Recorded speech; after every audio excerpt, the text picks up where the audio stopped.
Morena, atamarie, tatou katoa. A whale has come up. It's stranded on this marama of Takirau in Matauri. Whales are very important to us here in Te Tai Takirau. There's so much water. We're on a peninsula, and it's a. Last night, I received the message, and it's quite timely because all yesterday I was with my whānau talking about tohora, whales, parawa, the different types, the niho parawa, all of the resources we use, how we're connected with tangata whenua, tangata moana, and whales are pretty special. We all know this, and I'm due to go to Matauri tonight to a wānanga, and when I received the message i te pōra that a whale had come up, just a small whale, pilot whale, Papahu is the name, Papahu. And then everyone's messaging around, so I'm messaging to Mana Epiha, who's from there, and he's like, ko rongo ke air, and we all know, and everyone who isn't up there at the moment is heading up today for a look. It's a bit of excitement. Someone said to me, Yaha te tohu, what's the tohu? And I said, head to the sea. That's the tohu, go to the sea. And for years, our kōrero is very, what would you say, determined around our relationship with the whales. And I could talk about this for a long time. We were trained by our uncle Hori Parata, the expert, and himself, he was trained and spent time with Ramari Stewart. So again, this is myself sourcing our mātauranga and where it comes from. So when people ask you, where does your knowledge around this come from? You say, around maramataka, you say, nā hine, hoterine. And my whānau, my history on my Pākehā Māori side from Ngaitahu, we hunted the whales, whale hunters, and lived down there in Kaikoura in the South Island. And then when the whales moved up, and the numbers had depleted because we'd massively massacred them, my tupuna moved up around the Kapiti coast and married into Ngāti Raukawa ki te Tonga, and continued that practice of whaling. So I feel very indebted to the environment and to our whales to get that right, to fix it. And of course, our protesting about stat oil. I'm an environmental protester. It's not just about writing a submission. Yes, do that. But sometimes as a kaitiaki, you have to go toe-to-toe. You have to go toe-to-toe with the infiltrators. And in ahipara prospecting for oil, deep sea oil drilling, the Norwegian company Stat Oil, invited over here by the government of the time, the national government, and many of our iwi runanga in particular, they often get a bit, oh yeah, just cut a deal, sign it off. It's okay, we'll monitor them. When it comes to the environment, there's no compromise. Pākehā don't like to hear us say no, and especially the government, it's an absolute no when it comes to the health of our environment.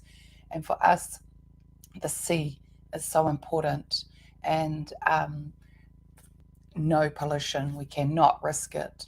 So our relationship as a whānau with the tohora, the whales, has always been there.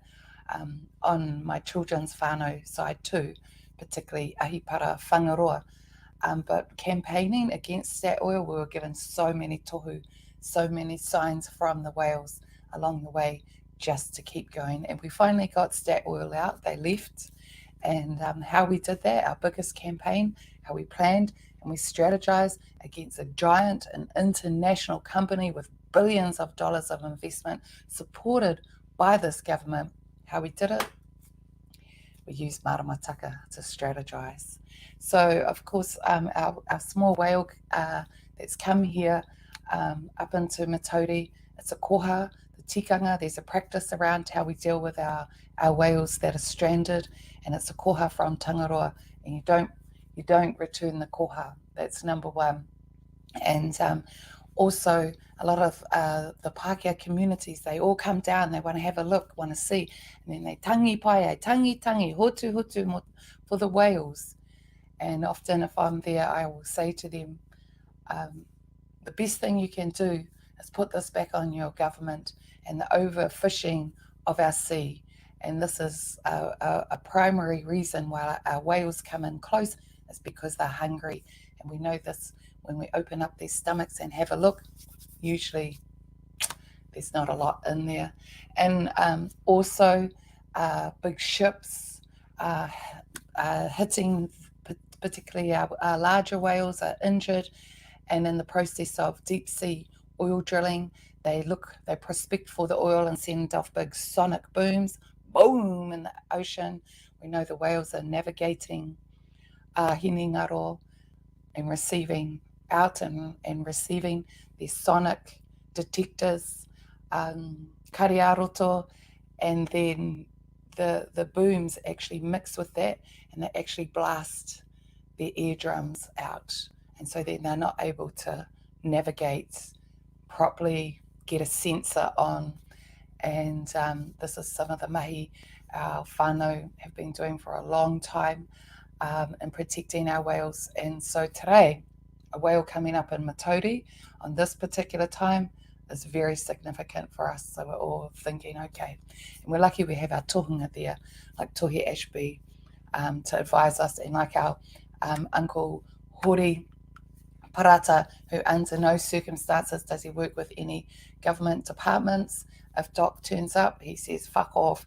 And remember, because these workers in the departments, they come and go. It's just a job. But we're here generation after generation after generation, and we're passing down the kōrero so the next generation knows what to do.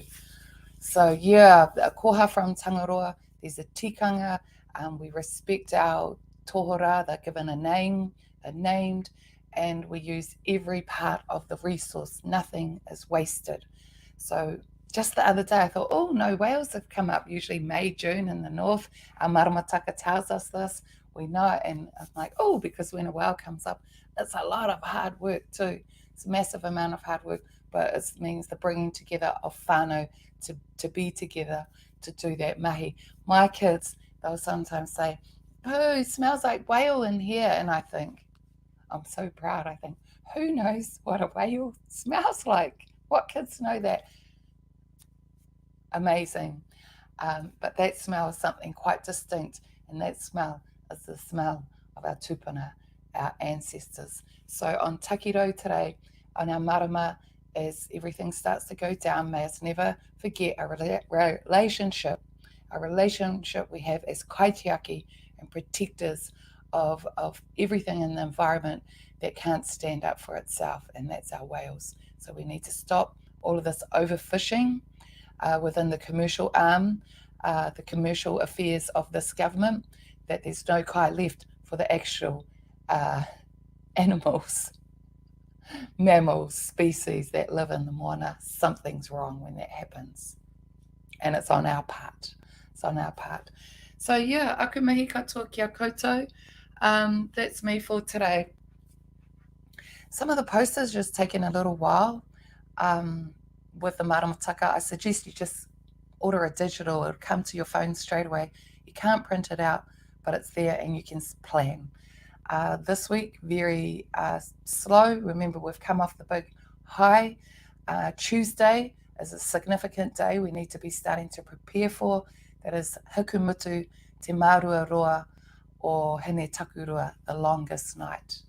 And then we're heading into the pick-me-up around our Tangaroa Marama, and Friday next week being the big celebrations of the Matariki holiday, but we started on Whiro, remember, about over 2 weeks ago, and that's our cycle. So yeah, aku mihi katoa kia tātou, remembering the tohu that are ever present. Are we tuning in or are we tuning out? What does this all mean, and what is our role as kaitiaki? Planning ahead and what we want to achieve. Is that what we want to do? Have more of a relationship with our environment, have more of an active role as kaitiaki, picking up rubbish on the beach, having good tikanga practices down the beach, not thinking it's a place to hoon around and do wheelies and all of that. He tikanga. So that's my kōrero for you all today on our marama of Takirau. Kia pai tō koutou rā, Ngāmihi maramataka.co.nz is the website. I'll put that up now. Oh, that's not it. I'm not going to put anything up. What is going on? Takirau, ngā mihi.